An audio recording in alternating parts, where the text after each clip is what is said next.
ధరణి నిర్వహణ ఏజెన్సీలపై సీఎం రేవంత్ రెడ్డి విచారణకు ఆదేశించారు. ధరణి నిర్వహణ ప్రైవేట్ ఏజెన్సీలకు ఎందుకు ఇచ్చారంటూ సీఎం ప్రశ్నించారు. ధరణి పోర్టల్ నిర్వహణకు సంబంధించి అధికారులపై సీఎం రేవంత్ ఆగ్రహాన్ని వ్యక్తం చేశారు. సచివాలయంలో ధరణి కమిటీతో ముఖ్యమంత్రి రేవంత్ రెడ్డి సమీక్షా సమావేశం నిర్వహించారు. రెవెన్యూ శాఖ మంత్రి పొంగులేటి శ్రీనివాసరెడ్డి, ముఖ్యమంత్రి సలహాదారు వేం నరేందర్ రెడ్డి, ధరణి కమిటీ సభ్యులు, రెవెన్యూ శాఖ అధికారులు ఈ సమావేశానికి హాజరయ్యారు.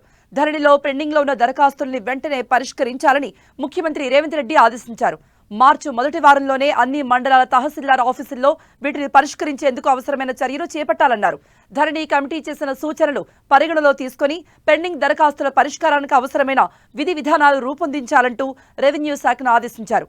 రాష్ట్ర వ్యాప్తంగా ధరణిలో పెండింగ్లో ఉన్న 2,45,000 పెండింగ్ దరఖాస్తులను మొదటి విడతగా వెంటనే పరిష్కరించేందుకున్న అవకాశాలపై సీఎం అధికారులతో చర్చించారు. రైతులను ఇబ్బందులు పెట్టకుండా వాటిని పరిష్కరించేందుకు అవసరమైన ఉత్తర్వులు వెంటనే జారీ చేయాలని ఆదేశించారు.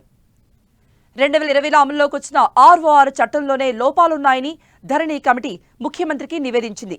అప్పుడు కేవలం 3 నెలల్లో హడావుడిగా చేపట్టిన భూ సమగ్ర సర్వేతోనే కొత్త చిక్కులు వచ్చాయని, ఆ రికార్డులనే ప్రభుత్వం ప్రామాణికంగా తీసుకోవడంతో భూముల సమస్యలు, భూముల రికార్డుల వివాదాలు ఎక్కువయ్యాయని సీఎంకు వివరించారు కమిటీ సభ్యులు. లక్షలాది సమస్యలు ఉత్పన్నమయ్యాయని, కనీసం పేర్లలో చిన్న అక్షర దోషాలున్నా సరిదిద్దుకునేందుకు జిల్లా కలెక్టర్ వరకు వెళ్లాల్సి వస్తుందని వివరించారు. దాదాపుగా 35 మాడ్యూల్స్ ద్వారా ధరణి డేటాలోని తప్పులను సవరించుకునేందుకు రెవెన్యూ శాఖ అవకాశం ఇచ్చిందని, కానీ ఏ మాడ్యూల్లో దేనికి దరఖాస్తు చేసుకోవాలన్న అవగాహన రైతులకు లేకపోవడంతో ఇబ్బందులు పడుతున్నారని సీఎం దృష్టికి తీసుకువెళ్లారు.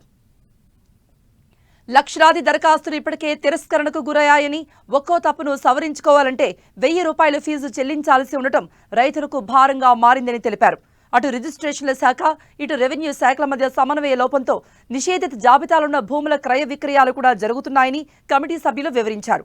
ధరణి డేటాను వ్యవసాయ శాఖ ప్రామాణికంగా తీసుకుని రైతు బంధు ఖాతాలో జమ చేయడంతో ఇప్పటికే కోట్లాది రూపాయల ప్రభుత్వ ధనం దుర్వినియోగమైందని, ఇప్పుడున్న ధరణి లోపాలు సవరించాలంటే చట్ట సవరణ చేయటం లేదా కొత్త ఆర్ఓఆర్ చట్టం చేయడం తప్ప గత్యంతరం లేదని కమిటీ సభ్యులు ముఖ్యమంత్రికి నివేదించారు. సమస్యల్ని మరింత లోతుగా అధ్యయనం చేయాలని, ఎటువంటి భూ వివాదాలు, కొత్త చిక్కులు లేకుండా భూముల రికార్డులు ప్రక్షాళన చేయాల్సిన అవసరం ఉందని సీఎం అభిప్రాయపడ్డారు.